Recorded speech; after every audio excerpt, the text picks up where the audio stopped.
You are listening to the In Kinship podcast, a podcast for makers who crave a vibrant life on their own terms.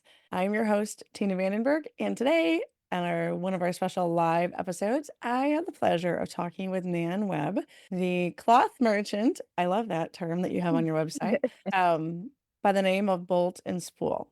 You can check out her website, bolt.com. Nan, welcome to the show. Thank you, Tina. Thanks for having me. I'm excited to be here for my second debut. Yeah, so Leanne joined our Break the Rules of Sewing series, which of those of you who were part of it, we had a live session. It was super fun, really authentic and vulnerable. And Nan has a wonderful sense of humor, which you're going to find out here in the show. And then we had technical difficulties and it didn't record for us. So I wanted to have her back because one, the folks that were there or were not able to join us live, they missed out on talking or hearing from you. And two, I wanted my greater podcast to be able to hear from you as well. So Thank you. welcome. This is like the dream sequence, right? Yes, Yeah. exactly. So those of you who are here with us live, as always, you're welcome to post any comments you want in the chat. At the end, we'll do a little Q&A with Nan, and you can ask any question you want. And I imagine you might have a few because Nan owns a beautiful brick and mortar fabric store, which I've not visited in person, but I have seen her website presence, and it's just beautiful. So I know that that's probably a secret dream of a lot of us to like be able to run our hands through fabric all day. Oh, yeah. But Yeah, we pet it a lot. So in the end, tell us a little bit about yourself, about who you are as a maker and what it is you love to create with your two hands. Oh my God. I'm a crazy maker.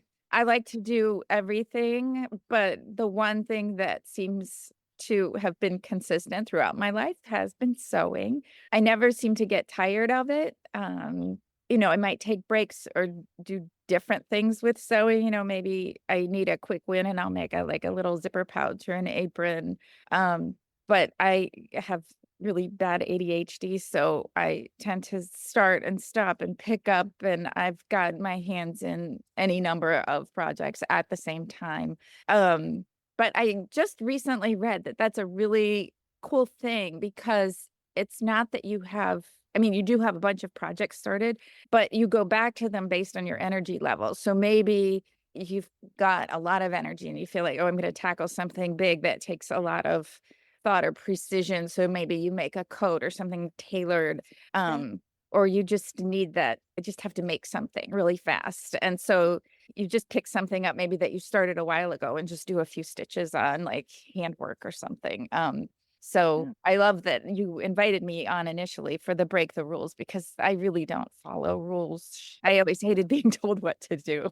I understand that. Yes. I Yeah. do. Yeah. Before you move on, there's a little point I wanted to make, which I think is really fascinating that you bring that up because so I just had a retreat on Mackinac Island last week. Oh, I saw that. That looked delicious. Yes. It Yeah. was delightful. It always is. It's just amazing. And we keep making it longer and longer. So this time they're like, let's add one more day. I'm like, we are already at 6 days. I think we need to stop. But so we do have a really great time. But one, we were talking about projects and we always have like a mindfulness kind of women's circle at the beginning. And we're Mhm. talking about like the pressure of having projects that maybe you don't finish. Sorry about that. And one of the students there mentioned that she has really just giving herself grace. She's like, if I start a project and I don't finish it, then that was all that project was meant for me. And I Oh, I like let it that. go with ease. Like I just let maybe it even leaves her like totally. Like she might Yes. toss it on or she might throw it out or recycle it or do whatever she needs to do. But she's let herself just have the joy of starting the project. And if she no longer has the joy to finish it or the joy to work through it, like she doesn't give herself pressure to do that, like knowing that she will finish things. It's not like she never finishes anything. Right, right. When Yeah. the time comes, you get it done, but Some of them maybe you don't get done. Maybe that's well, yeah. Yeah. And then you grow and it's like reading a book. Maybe you start it and yeah, I'm not that into it. You put it down, maybe you pick it back up later, maybe it speaks to you later, maybe you just bail, um, donate it or something. But no, I like that a lot. I me like too. that. We can have so much pressure, right? To like finish things. You got to finish what you start. But it's like, do we? Do we have to finish all the things we start? Oh god, that would be oppressive. No. And then the other big pressure that this conjures is the perception that everything has to be perfect. And oh, pick it out if you make a mistake, and that's one thing I've really been working hard at is to just let it be, it's okay if there's a pucker. Um, and I did also a retreat this summer. I was an attendee at a Gathering of Stitches retreat in Maine. Oh, yeah. It was just so exquisite, probably similar. I think they're on the same latitude as Mackinac, but, to one of the instructors was like, "I'm just taking my thread for a walk." And, so you don't have the pressure of go back and fix it. It's just leave it there. Just keep just keep walking it. And Yeah. I loved that visual and try to keep that mindful when I'm working. And, I so love yeah, I love that. Okay, so you mentioned you were talking about your making. We got a little off track, which is exactly that's me. where I like to go. I love to go. Yeah. And it's apropos to bring something in. I'm grateful to be able to do that. So you were sharing that you are primarily a garment sewist, right? But occasionally you will sew a bag or a apron or something that just kind of like feels like an inspiration at the moment. How else do you like to create? What else do you do to make things? Oh, well, okay, so I have Pinterest boards for things that I like to do. So Bolt and Spool Pinterest boards, and there you will see a plethora of the things I like. So playing with paper, I love, well, textural things and things that are surface designed, like all that kind of stuff is just yum. Um, right now I'm working on a store display for the holidays, and I took all these empty fabric boards and I'm making a little cityscape like of the skyline of Amsterdam or something. So Yeah. I cut them down. So I have not bought anything new. I'm repurposing. So I paper mache'd them over the weekend with their little fun roofs. So we'll see how that turns out. So that was very fun to do. I did it outside. Right. What else do I like to do? Cross stitch, embroidery. I like to knit sweaters and things. I like to wear stuff. And I did at that retreat over the summer, learned how to do improv quilting, which I've always poo-pooed quilting, but it was really fun because it was very liberating to just cut stuff up and, you'd sew it and she'd be like, oh, it was with, Tara Fawnan. She does some patterns. She's out in California. She was a right, she's like, "You don't like it? Rip it apart." Okay. Yeah. Um, but that was really fun just to not have a pattern and just rotary cut and stick and stitch and, yeah, so all different things. I'm sure there's more gardening, Very bike riding, golfing. I don't know. all Just the keep things. all the So, things. I have a question for you about poo-pooing quilting. Where does that come from? Is that because this is my take on it? Because I also am not a quilter. So, like, Really? this is our, like, non-quilting club right now. Oh, Um, okay. is it This makes me because of feel all the better. rules? Is it because it's so precise? Is that why? Oh, that could be. I don't like the fabric. Okay. I'm a fabric snob. I don't like the feel of the fabric, and I don't like how matchy-matchy it is. Mm. I showed somebody was in the store one time who was a big quilter, and, we tear our fabric when we sell it because Yep. it gets you the grain. She's a guest, and she's like, "Well, what show me something that you do like, out of these quilts." So I pulled something out that I liked out of a book, and she's like, "Oh, you like scrappy quilting?" Like, book doesn't have to match. So, to my detriment, I probably don't have a great quilting following because I don't buy the entire line of, what do they call them? I can't think of the word. When they have all the things that match in a scheme. I Oh, can't think of the word. Anyways, so I just buy the ones that I like, and I have my vendors that I like the feel of the fabric. Maybe it's organic, eco made in the United States, like I like to be as sustainable as you can possibly be. So, yeah. but yeah, I don't like the fabric and the retro. It's just kind of moody vibes when you get into that. I don't know. It just seems dark. Oh, No, it's supposed to be comforting, I think. But I like happier things. I love it. I love it. Okay. Yeah. This is so intriguing because okay, well, okay, I'm Why gonna don't you like quilting? what? Why don't you like quilting? Excuse me. I think it's very similar in some ways. It's not the fabric so much. And I do think of quilting as like the quilting fabrics I can think of because I wear really moody fabrics, right? I wear like love like a dusty rose. Oh, yeah. I li I like, a lot of jewel tones, and if they're sort of saddened a little bit, they have a little black in them.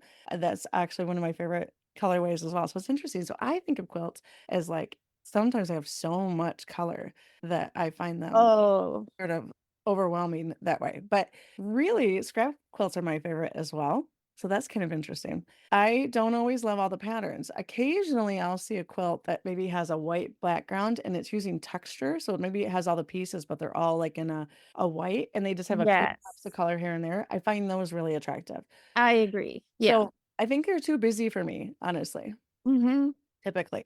I've Yeah. seen them done in a way where I really I can like somebody who has just a master of color flow and can really put them together in a way. I have seen that where I'm like, "Wow, that's a really beautiful quilt." And Yeah.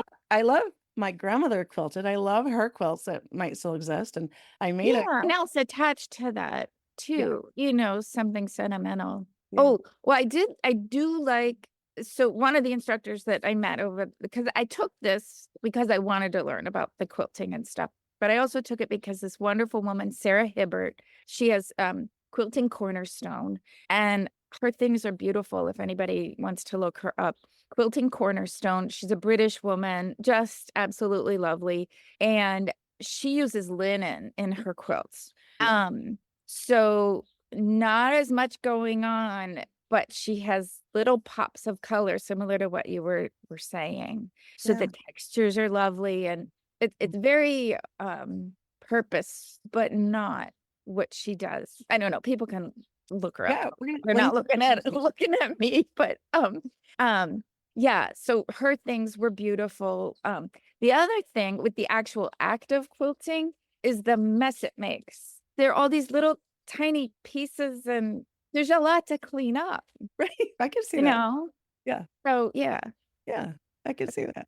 All right, so you mentioned your store and you mentioned that you maybe don't have a huge quilting following because you don't focus on the whole colorway or whatever that was that you Oh, were the collection. I thought of the word collection. Yes. so Yeah. let's back up for a minute and tell Okay. us that your store opened in 2010 and it's Mhm. a brick and mortar store, but you also have a website presence. People can order from you online. Yes. And I do want to mention real quick before I forget is one of the beautiful things that you had talked about in the Breakthroughs of Sewing, because some of the guests on that show were like, I hate ordering fabric online. I never know what to do. I That's my most like frightening part of the whole process. Oh, And you're oh. exactly. You're like, this is my favorite part. And you really encourage people to call the store Oh, and they can yeah. We walk through people all the time, what we've got, and since we've spoken, we have a swatch service too. I can send out 5 swatches for free. We put them on a little card and label everything with the width and the weight and, what you need to know. yeah, Yeah, and then you can pet them in person. Yeah. Yeah. perfect. Which is Nice. perfect. So tell us, Check uh, out the Modern Quilt Guild. I will. I think I just filled out an application to join. you are really branching out into the quilting world. Look at you. Well, yeah. Yes and no. Okay, so bring us back to 2010 before you open the books, or excuse me, I had a bookstore. You have a fabric store. Oh, that's another fun thing to have. It is. Yeah. It is. I was 25 and I opened a bookstore and I had it for just 4 years. But and then Oh. it was in 2007, and like the economy had Oh, yeah. tanked, and that's when I closed it down. But 2010, you are about to open the fabric store. What was the impetus for starting a fabric store? And just walk us through what it feels. So I guess, well, back up to me in high school. Okay, back up to me being 7. I have older sisters that sew. They'd make their prom dresses and their homecoming dresses. And I think if that's my sister on MP iPhone, that's the one of the ones I'm talking about. She was homecoming queen and she made her dress. Wow. I had them to look up to, and I had aunts that sewed. My mom mostly swore when she sewed, pardon my French. And so I grew up thinking damn was a French word. But no, so I played with their scraps and made stuff for my Barbies. And then I really started sewing clothes probably in high school because I had taste that was bigger than the pocketbook probably. And then on to when I got a real job after college. But I really wanted to be a fashion designer, I think, when I was in high school. And no, that was not going over. I needed a bread and butter major. So I majored in journalism. And I did love that because that's creative and I got to talk to people. Yeah, and then I did my MBA after I worked for 5 years, and I worked in finance and corporate banking, which was horrendous, and then I quit, and then I had kids, and it was when I had my younger child was leaving for kindergarten that I decided I needed to do this because Yeah. I was playing with all of their projects, their school projects, and they were like, "This is mine, mom. Get your own project." So that's I needed something, an outlet. I needed a creative outlet.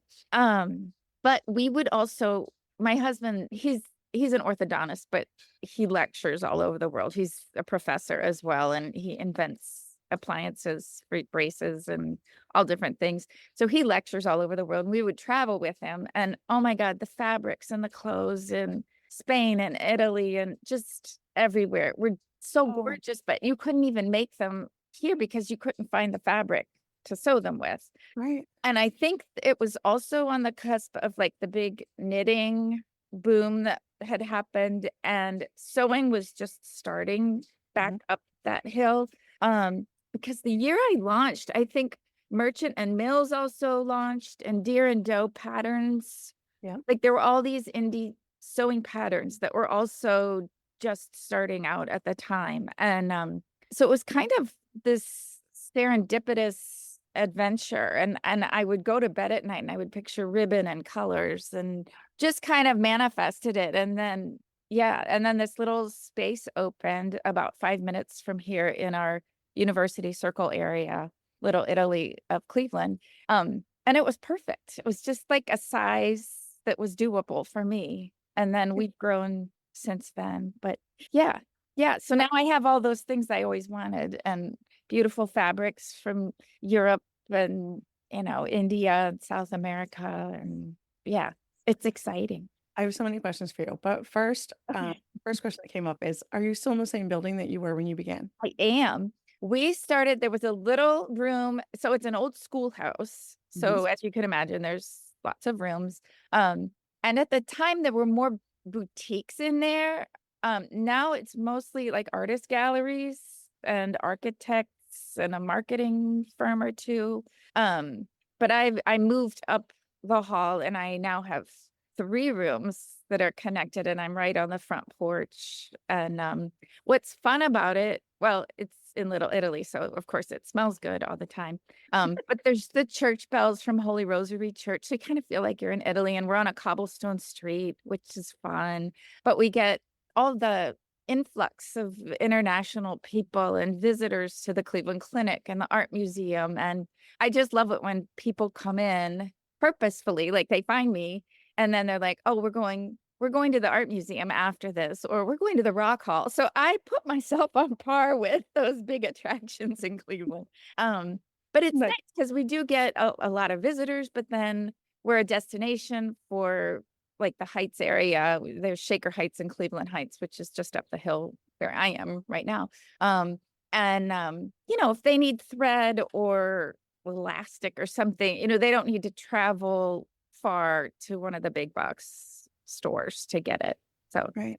yeah, Nice. because we're a cool city. We don't have that. Yeah. So those 3 rooms that you have, do you have obviously you have fashion fabric, and it's all Yes. like beautiful, amazing fashion fabric, and you have some quilting or maybe a great deal of quilting. Some. That I have Tilda, which I love her. I Mm. do. I love Tilda's things. Um, yeah. So I have okay. So the main room is apparel garment Mhm. sewing. So I've got all the patterns on a wall. And then knits, double gauze, wool, corduroy, Liberty of London. I've got their Tanalons plus some of their silks. Mhm. Oh my God, they're gorgeous. Um, and then Merchant and Mills linens. What else? A bunch of Japanese fabrics that are yummy. And then in in the back, I call it the back room. It's not really a back room. It was, but now we use it for quilting cottons. I've got a big wall just of quilting cottons. Mhm. So Tilda Art Gallery, Cloud Nine, some birch. Trying to think what else. A couple deer Stellas because her things are kind of fun. And then notions and stuff. So whatever you might need, interfacing muslin, that kind of stuff's in there. But the room that you enter in from our front porch is hand sewing. So needlework, needle felting, hand embroidery, only hand embroidery, sashiko, Kogan, cross stitch, and then everything that you'd need for bag making. Lots of noodle head patterns, Right. and the dry oilcloth and fun strapping from Merchant and Mills and stuff like that. So That sounds amazing. I have a quick question for you. So, dry oilcloth, is that the same as wax canvas? Is that different? Do you know? that's a good question. It doesn't have, it's not like a laminate. It's not that shiny. It's, and you can re-oil it, I think, to make it more waterproof. I don't know. It Someone sounds out very there in the similar. universe know. I don't know. So, the wax canvas that I've used, you can also recharge it with wax, Oh, and it isn't shiny or sticky. no, yeah, this isn't. Yeah. That's I interesting. don't know. I'll have to, I'm writing a note.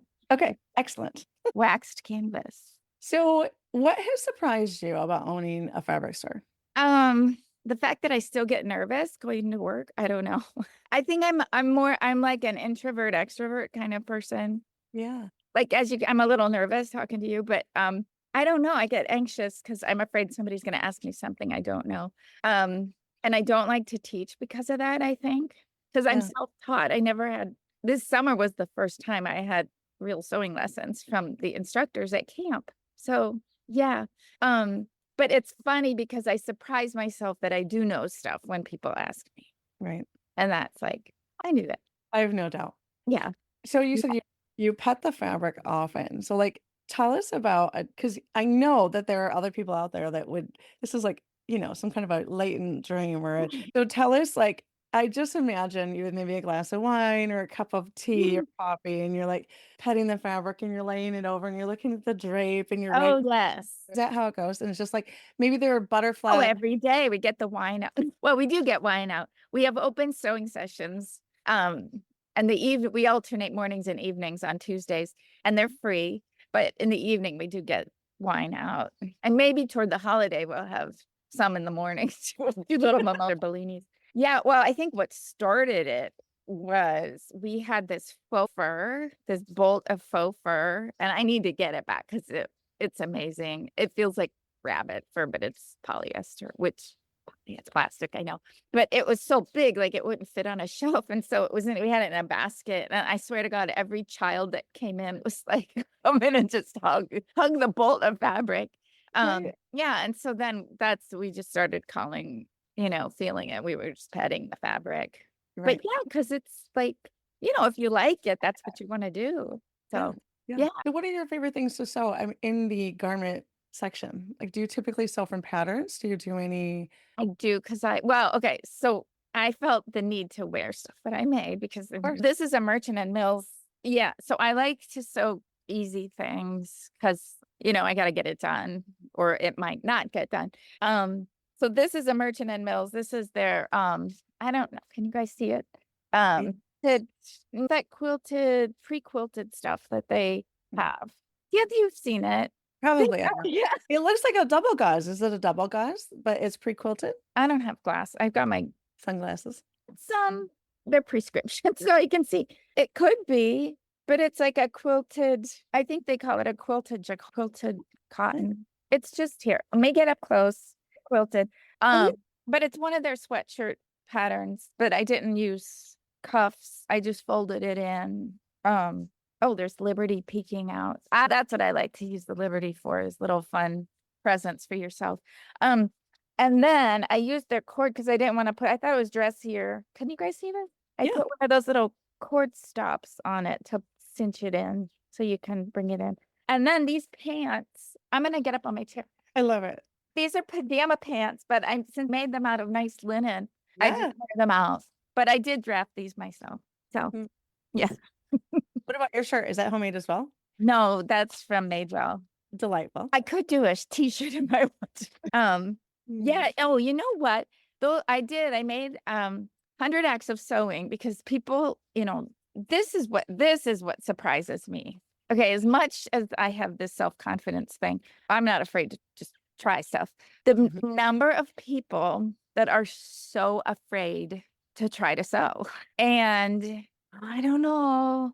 I don't know. I've never used a rotary cutter. I don't know. And well, let's start. Let's trace the pattern because you might want to use it again or whatever. Oh, I don't know. It's like it's a pencil and tissue paper. I think you can do it. Like that's probably the biggest thing. The lack of self-confidence in the general public. So, but then there's the other extreme where somebody will come in and say, I've never sewed, but I'm going to a wedding on Saturday and I'm going to make this silk charmeuse dress. I don't Right, have a pattern, but I'm just gonna wing it, and I'm like, "God love you, do it."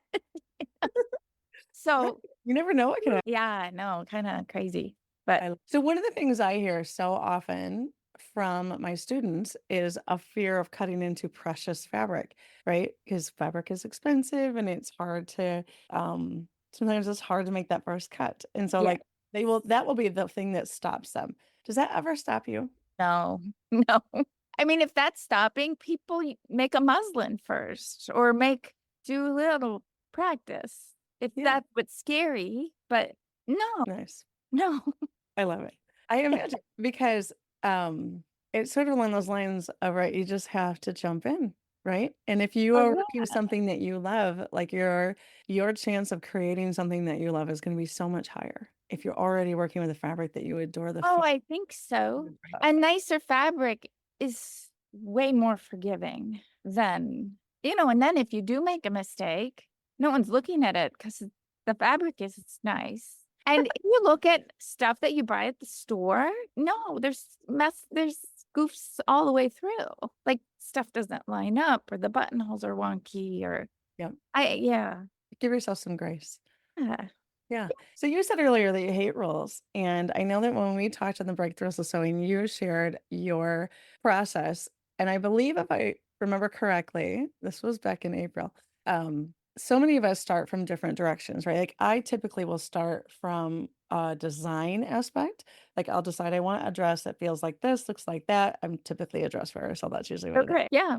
And I'll start there, and then I'll try to find fabric that will work with what I want. Occasionally, I'll buy the fabric first and have that be inspirational. And I think I recall you saying that you are often inspired by fabric first, which of course would make a ton of sense. Look, Yeah. that's true. Yes, yeah. Right now, I'm obsessed with, feather whale corduroy, and I wanna make a dress. Well, I wanted to make the dress for tomorrow night, but God and I'm busy all day tomorrow. Um, no, but I got the corduroy, but I just have to find the right thing Right. Right. to That yeah. makes complete sense. Tell us what Yeah. that corduroy was again. The corduroy? Yeah. That's It's a feather whale corduroy. I think it's like a 21 whale, and it's a Merchant& and Mills. okay. I need to get more of their colors. It's like this delicious mustard curry color. Oh, Yeah, it's really nice. perfect for the time of year. I know, and I've got this tomorrow night and Saturday. I could double duty because 'cause they're in different cities. I'm going to Pittsburgh. But yeah, shh, don't tell anybody. But it's not gonna get made unless I stay up all night. Yeah. Right. And I'm a night where I think. are you? Is that typically when you're sewing for yourself? Yeah, and I think it's because I feel like I have to get, like, real stuff done during the day, Right. and I only give myself that freedom to do what I wanna do, like, after I have realized all my responsibilities. So, yeah. Yeah. I can understand that. I think I'm trying to shift that in my own business because I think that the more creative I am, the more, I mean, and my business is teaching, so it's Yeah. different than selling fabric, but it's not so different. Like your enthusiasm is what's going to sell what you are carrying, right? Like your Oh, yeah. ability to be like, look at this beautiful thing I made out of it and how excited you are about it. And so I personally have been trying, and this is a constant try. It's a constant try to make this happen. But I keep thinking I want to really schedule in more time in my work hours Yes. to be creative because I think that's just going to fuel what I do. So, Oh, so I Well, think yeah, it's because so you're playing with techniques that you wanna, "Oh, does this work? How do you" like, and then you share that and teach people, and they get it. I mean, they can feel your sense of enthusiasm. So, right. yeah, they wanna come So back for more. we're both getting permission right now to put that into it's like that Okay. authentic work. That's part of It the is. It is, but it needs habits and discipline and all that stuff, which it does. yes. It Yeah, does. yeah. So one of the themes I like to explore on the podcast is the idea of living vibrantly and living full of joy. And I would definitely say that you have a beautiful spark to you. So I love to share or have the guests share what ways they ensure joy and kind of a grounding or a peace in their everyday life. Like, for instance, to give you an idea where this is going, for me, one of the most important things that I can do in the day is I can do a morning routine. And that changes for me. And I try to keep it not too stringent because I also don't like rules. I have to keep it sort of flowy for myself. But I know that if I spend some time in meditation or journaling, some kind of mindfulness and some kind of movement before I start my day, the day goes so much more peacefully and more at ease. I wonder, do you have any rituals or practices like that that you do on a regular basis? No. It I just no, I did for a year. I would the dog anyway, um, um, I worked out twice a week for a year with a trainer. yeah, That was hard. I mean, not the I mean, she was hard, but at that discipline at 7 in the morning, that yeah, was that was hard, but I think necessary, and I think I needed to do it again. I yeah. stopped for a bit, but yeah, because it gets you need to get up and not touch your phone, brush your teeth, make your like, don't even touch your phone, like, just keep the phone somewhere else and to get your day going so that it's your day and not somebody else's day. Um, I guess if that's a habit, that's what I do. Don't touch For the phone. sure. It's Yeah. a huge habit because the phone is a time and life sucker, I think. I mean, there's so much beauty to the internet. There's so much beauty to our connection and our ability to be connected.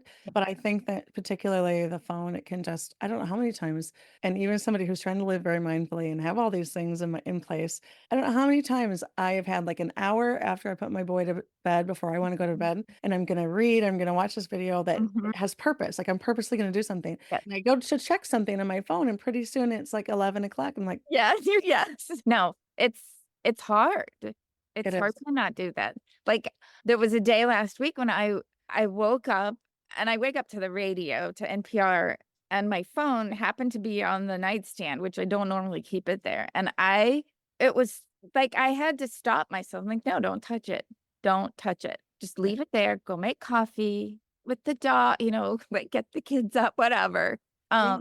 But yeah, I think that's you need to, yeah, not do that. So the before we open this up to any questions, those listening might have, the thing that I love to ask all of my guests is, what do you wish people knew deep in their hearts that you think maybe they don't know? Wow, that's, that they have agency over themselves Mhm. and what they do day to day, and that they can do more than they think they can. Not more, like, produce more, but that it's okay to be afraid and still do something anyway. Yeah. Um, yeah, I have this thing, magnet on our kitchen doors metal, so it's our refrigerator essentially, for magnets, and, it's a circle of, like, your comfort zone and the growth circles beyond that, and Yeah. so I look at that when I leave every day, and it's like, "Okay, scared, but that you have agency over what you choose to do and how you choose to live even with all the demands that you have on you. You can still make, beautiful things in your life beautiful." Yeah. So, I love that. Thank you, Nan. you're welcome. So, those of you who are here with us live, if you have any questions that you'd like to ask Nan directly, it could be about fabric, or you want to share some insight or some thoughts about things we talked about, feel free to post your question in the chat and we'll have you join us live if you'd like to. Again, Sybil did mention that there's the Modern Quilt Guild, so we're going to both check that out because, Yes. I yeah, wanna check and see make sure that's the one because if I were, that would be the one. yeah, Yeah. more modern look to it. Yeah. Very Yeah. nice.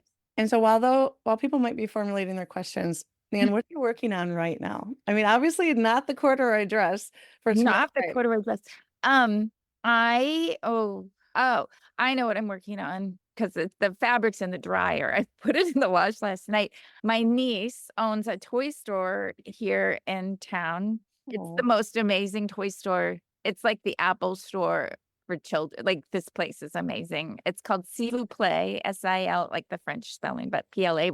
Um, and anyway, so she had asked me last week if I had a pattern or if I could make up some children's aprons for the holidays. She wanted to sell them in her store. So I picked out some really crazy things. And I do have a pattern. I need to post it and have it like be a freebie because I just made it up, but I just have to put it on Adobe and yeah. stick it somewhere on the website.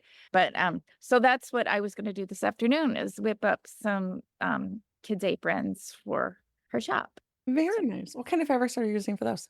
I picked out, I have there's a couple Riley Blake Liberty Christmas prints that I got last year. It's funny because Christmas prints don't sell, but, yeah, so I didn't get any new ones. Oh, I've got some Liberty lawn Christmas ones coming next week. So those are cool. I'm using the quilting cotton on the front and then some Essex linen on the back just to give it some. So they're two-sided. So if after the holidays they just want to wear them, but to make them fun, I got some little pom-pom to put on them. So Oh, so they're cute. So I'll put those out. I'll take pictures of those and put them on Instagram. So I'm very nice. best on Instagram if people want to know where to find me. So What's your handle on Instagram? Bolt and Spool, BOLTANDSPOL. It's just at Bolt and Spool. I'll spell So that that out. was a little broken up Yeah. on this end. So I'm just going to say bolt and spool, BOLTANDSPOOL. Okay. So bolt and spool on Instagram and Mhm. also on the Yep. website. And check them out. Check her out. Yeah, either Yes. place. Yeah, and Facebook and Twitter, but I haven't Twittered, X'd, whatever. I don't know. What are you working on? Oh, great question. So I have finally learned to some degree, although I just gave us permission earlier to work on creative projects during work hours and consider it work time. Oh, good. But I have finally learned to create programs that allow me to make things that I really love to wear. So then when I make samples or I work through the process and I get something that I really love. So it's like this little, Yeah, again, right? good. Yeah, so I have a series right now that's going called With Ease, and we're taking a basic pattern and then changing it into three different dresses. So I just worked through all the instructions for the final dress, which we learn next Saturday. And so I'm going to sew up a sample of it, hopefully today. So I'm excited about that. Oh, good. Yeah. Oh, fun. And it has these big dramatic, and mine are gonna be extra big and extra dramatic, like swashbuckling sleeves is what I call it. Oh, It's actually a bishop sleeve. And of course, I work almost, if you've been following me for any time, I work almost exclusively with knits. So I'm interested. I'm gonna ask you a knit question after this. okay. Um, so it's got big billowy bishop sleeves, but it's got Yes. a fitted dress. And so I I've worked with this set before, and I know that I love the sleeves out of a really drapey like rayon because Oh, yeah. they're not really voluminous, but they have a lot of drama. But I don't want the dress in that exact weight of fabric. Mhm. And so I actually found a jersey that was thicker, but in the same exact colorway for the base of it. And then the sleeves are the exact same color, but they're in a much lighter. I Ooh. thought, oh, this is going to be so much fun. So I can't wait to kind of see. Oh, that's cool. Yes. Are there cuffs? Like, are there like Yes. wide? Yeah. Yep. So I like having a big long cuff as well. So like maybe a 7-inch cuff and then having this. Oh, cool.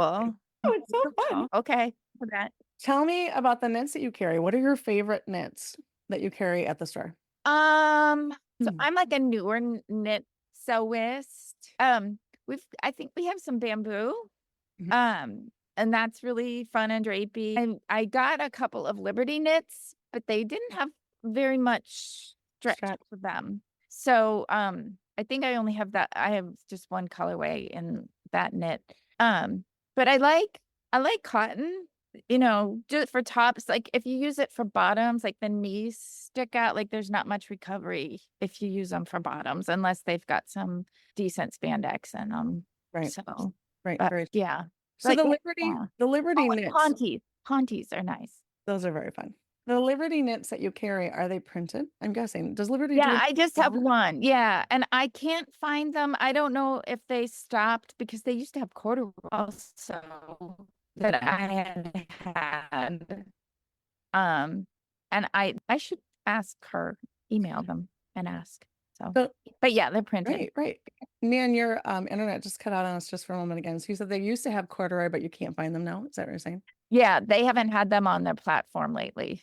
So, I wonder if the Liberty knit that is printed is more stable because obviously whenever you stretch out a print of a knit, it starts to distort a little bit. So yes. see Liberty being like, we're not going to accept No, that right, kind of thing. exactly. So yeah. Yeah. Yeah. Again, if you want to check out Nan's website, it's bolt.com. Nan, it was wonderful to have you here with me today. Thank you, dears. And thank Thank you you. for all of those who have joined us. Thank you. Thanks, everybody. Bye. Bye.